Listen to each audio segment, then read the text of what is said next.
You have with you, I hope, A.J. Ayer's Language, Truth and Logic. And would you therefore turn to the first chapter, which begins on page 33. We should perhaps observe that the introduction was, the introduction to the first edition was in 1935, and the introduction to this edition, the much longer initial introduction that runs up to page 26, was 10 years later, in 46. And in that 10 years, Ayer had been exposed to all sorts of criticism, including the beginnings of the ordinary language tradition that we've referred to and we'll be looking at more in detail. And so this edition then, while the text itself is from 35, comes to us with certain changes introduced in the introduction, which softens somewhat the hard-nosed scientific positivism that comes through in the body of the text. But it's the body of the text, the first edition, that historically has been so tremendously influential, and which popularized the logical positivist, or logical empiricist, as it's sometimes called, movement in the middle decades of this century. Chapter 1, on the elimination of metaphysics, sets the stage. And it's plain that that has to come first, inasmuch as pretty well every other topic taken up in subsequent chapters hinges on that elimination of metaphysics. After all, without metaphysics, the function of philosophy is changed. The nature of philosophical analysis is not going to be such that it's telling us about a reality beyond experience. The a priori does not tell us about reality, it's simply tautological. And truth and probability can be taken in a phenomenalist rather than a realist sense. And ethics does not tell us about objective moral order in reality, nor does theology tell us about the metaphysical entity known as God. So that the elimination of metaphysics is, if you like, not only the title of the first chapter, but it's the underlying thesis that runs through the entirety of the book. Now, you may say to yourself, well, curious that he eliminated metaphysics, because we have been having a course on contemporary metaphysics. Here we are just a few decades later on, and metaphysics seems to be alive and well. What happened? Well, two things. One, we commented on last time, the critique of the verifiability criterion of meaning, on the basis of which metaphysics was declared meaningless. And with that criterion disposed of, people can now do metaphysics again in good philosophical conscience. But the second reason is that people began to rethink what do we mean by metaphysics? What is the essential nature of metaphysics? And you can see the point if you look on page 33, the first sentence of the second paragraph, the understanding of metaphysics that he has. He says we may begin by criticizing the metaphysical thesis that philosophy affords us knowledge of a reality transcending the world of common sense and science, the world of science and common sense. Now, you've been reading Whitehead, who is 20th century metaphysician par excellence. And he is not interested in realities transcending the world of science and common sense. Whitehead is concerned as to whether the entities that science theorizes about and that ordinary experience or common sense encounters, whether these are properly understood. For Whitehead, metaphysics is not about some transcendent reality, but is about the reality encountered in science and common sense. And he just wants to make sure that we have the best science possible and don't engage in mistaken concreteness, the fallacy of misplaced concreteness. So, in effect, Whitehead's view is that metaphysics is a speculative system that grows out of and incorporates proper scientific concepts and concrete experience. It's a speculative system that intends to engage in extrapolation, generalization from what we know to encompass the whole. And so he develops his conceptualization of an event based on both ordinary experience and science, and then generalizes that everything that exists is of the nature of an event, so described, God included. So a different conception of metaphysics. And one, I think Whitehead would say, which runs back all the way through modern history and back even into the Greeks. But that's not the only conception of metaphysics which developed. There was, in addition to that, a conception of metaphysics adapted from the medieval way of analogy. The medievals, you remember, with their hierarchy of being, talked of analogical predication. There are degrees of being and various properties. And there was, in the 1940s, a book published by Dorothy Emmett, quite influential, a book by Dorothy Emmett called The Nature of Metaphysical Thinking, which suggested that metaphysics is an attempt to work with a coordinating analogy drawn from ordinary experience. Similarly, there was a book by Stephen Pepper called World Hypotheses, also published in the early 1940s, in which he talked of root metaphors, which are developed into metaphysical schemes, conceptual schemes. So that what you have here is the notion of an all-embracing conceptual scheme as metaphysics. An all-embracing scheme which is able to unify everything by virtue of some coordinating analogy or some metaphor which runs through the whole field. So that Pepper would say, for instance, and Pepper would say that the conception of an organismic model is a root metaphor. Emmett would say it's a coordinating analogy. A mechanistic metaphysic has the mechanistic root metaphor, coordinating analogy, you see. the form and matter duality in Greek metaphysics, drawn, if you like, from a work of art, the form and the matter, provides another root metaphor, coordinating analogy. So what you have then is a conceptual scheme based on some such conceptual aid, spinning off from the notion of analogical thinking that was developed in other ways in the Middle Ages. There is a third conception of metaphysics which grew out of the ordinary language movement that we'll be exploring as conceptual network. And that's represented by Ian Ramsey, who taught at Oxford the notion of conceptual network. He has a book called Prospect for Metaphysics, published also in the 1940s. Prospect for Metaphysics. Conceptual network, that is to say, charting the ways in which in ordinary language we do talk of the whole of reality in certain, pays attention to the use of the word I, as a unifying point in talking about one's experience, and suggests that in similar fashion the word God functions as a unifier of discourse, a unifier of conceptualization in any theistic scheme. So the emphasis, I think it's fair to say, in all three of these approaches is on conceptual schemes rather than on a deductive system of a foundationalist sort, like Descartes and Spinoza attempted. You'll see. You'll find that Ayer repudiates that sort of deductive system building in metaphysics, and he repudiates the notion of a reality that transcends the appearances with which science and common sense deal, as in the Hegelian tradition, reality of appearance. So the more modest notion of the conceptual scheme.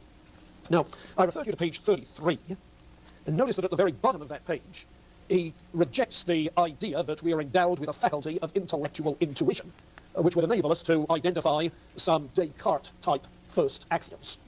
He repudiates that. And on page 35, he states the criterion of verifiability in the middle of the page. A sentence is factually significant to a given person, if and only if he knows how to verify the proposition it purports to express. That is, if he knows what observations would lead him to accept the proposition as being true or reject it as being false. The question isn't whether it's true or false, but whether it is capable of being verified or falsified. Does it have cognitive meaning? Is it factually significant? Does it refer to anything? That's the criterion. And if you look at page 38, you notice he talks about a weaker sense of verification. The question must be asked about any putative statement of fact. Is not, would any observations make its truth or falsehood certain? But, now that's what we call weak verification rather than strong verification. Okay? Is it at all amenable to any kind of support from empirical data? The whipping boys that he has in mind appear on page 34, where at the beginning of the middle paragraph he refers to Kant, who condemned transcendent metaphysics on different grounds. And at the bottom of the page he refers to Bradley, who you remember had a metaphysic in his major work called Appearance and Reality, the very title of which is what is anathema to Ayer. Okay? Well, any comment there? That first chapter, I think, comes very clearly into focus. I might say that some positivists went even one step beyond Ayer into asking why it is, if metaphysical statements are factually meaningless, that some people have persisted in making metaphysical statements. And there are two writers of particular interest in that regard. One is an American, Morris Lazarowitz, who taught at Smith College, and in a book of his called The Structure of Metaphysics, tried to say that this is the product of some psychopathology. That is to say, the subconscious is projecting worlds which emotionally it cannot live without. And there is one individual, J.O. Wisdom, incidentally not the John Wisdom of importance later in ordinary language stuff, but his brother, J.O. Wisdom, who wrote a book called, the title slips me, The Psychoanalysis of George Berkeley's Philosophy, in which he, I was going to say argued, I think asserted would be better, that as a result of his own posthumous analysis of Berkeley, he had a pathological aversion to dirt and excretion, and for that reason had to deny the independent reality of any such thing. This seems to me to be a rather pathetic kind of scientific attempt to explain metaphysics, because however would that be amenable to verification or falsification? You see, it's a sort of self-refuting thing for a positivist to do. But curious and interesting. Any comment, question? Chapter 1. Okay, chapter 2. The function of philosophy. The function of philosophy. And at the very beginning, you begin to see where he's heading. He starts among the superstitions. Notice he cannot avoid the ad hominems. It's not very scientific. The word superstition is an emotionally loaded thing. Among the superstitions from which we are freed by the abandonment of metaphysics is the view that the business of the philosopher is to construct a deductive system. In rejecting this, we're not suggesting philosophers can dispense with deductive reasoning, but contesting the right to posit first principles, and then offer them and their consequences as a complete picture of reality. So there's the farewell to Descartes, Spinoza, and company. Instead, on 47, right across from there, the last paragraph begins, now let's see, beg pardon, on 48 is what I want, 48. Yes, the little paragraph in the middle of 48, with the overthrow of speculative philosophy, we're in a position to see that the function of philosophy is wholly critical. In what exactly does its critical activity consist? In the early part of the century, I think I mentioned this before, the tendency was to say that philosophy had two functions, speculative and critical. The speculative function being the development of metaphysical systems, and the critical function being the criticism of arguments, and increasingly the analysis of concepts and the odd things that philosophers say. So the development of analytic philosophy, Russell, Moore, and company, was simply stressing and further developing the tools of the critical functions of philosophy. It's the speculative function of metaphysics that is now being discarded by the logical positivists, leaving only the critical function. And he maintains that this function is one of the age-old functions. Certainly, Socrates' dialogues engage in a great deal of analysis, criticism. Similarly, too, with people like Descartes, at least in Meditation 1, and David Hume, and Immanuel Kant. After all, he labeled his a critical philosophy, and so forth. So he picks up several examples, and on page 49, it's the problem of induction. The problem of induction, which has, of course, been rooted historically in there being some metaphysical stability, some metaphysical order, the Aristotelian kind of metaphysical order initially. But in the empiricists from Hume onwards was problematic, because you couldn't know about such metaphysical order and reality. Well, at the very top of page 50, Ayer calls it a fictitious problem, because if the quest for metaphysical understanding is a pseudo-function of philosophy, then the problem of not being able to gain such is a fictitious problem. It's not really a logical problem for philosophers at all. We can continue to engage in inductive reasoning for the simple reason that it seems to work for scientific purposes. What more do we want? There's a dose here of pragmatic justification for the purposes of science and common sense. We don't need the purposes of metaphysical systems with logical certainty. That's irrelevant. So he makes that knowledge of reality is simply not the concern of science. It's not the concern of science. And so on page 57, the paragraph in the middle of the page sums up what he takes to be the function. The propositions of philosophy, he says, are not factual. This is 57, the center paragraph. The propositions of philosophy are not factual but linguistic in character. That is, they don't describe the behavior of physical or mental objects, but they express definitions and the logical consequences of definitions. So we may say that philosophy, with its propositions, is a department of logic. The characteristic mark of a purely logical inquiry is that it's concerned with the formal consequences of definitions, not with empirical fact. So he's going to tell us that there are no factual philosophical propositions. There are no factual philosophical propositions. Remember his delineation, two kinds of cognitively meaningful propositions. Analytic and synthetic. The synthetic are the factual. The analytic are the formal. Okay?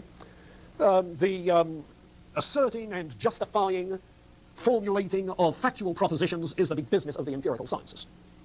So that philosophy's propositions have to be analytic, formal ones. We're dealing, that is to say, with definitions and the logical consequences of those definitions. Philosophy, then, has only one function, the analytic function. The analytic function. So then the question becomes, what is the nature of philosophical analysis? And that is the topic of chapter 3. Chapter 3.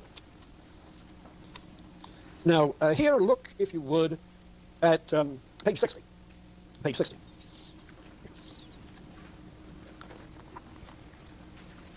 The bottom of the page, the end of the complete paragraph, for the philosopher, as we've already said, is primarily concerned with the provision not of explicit definitions,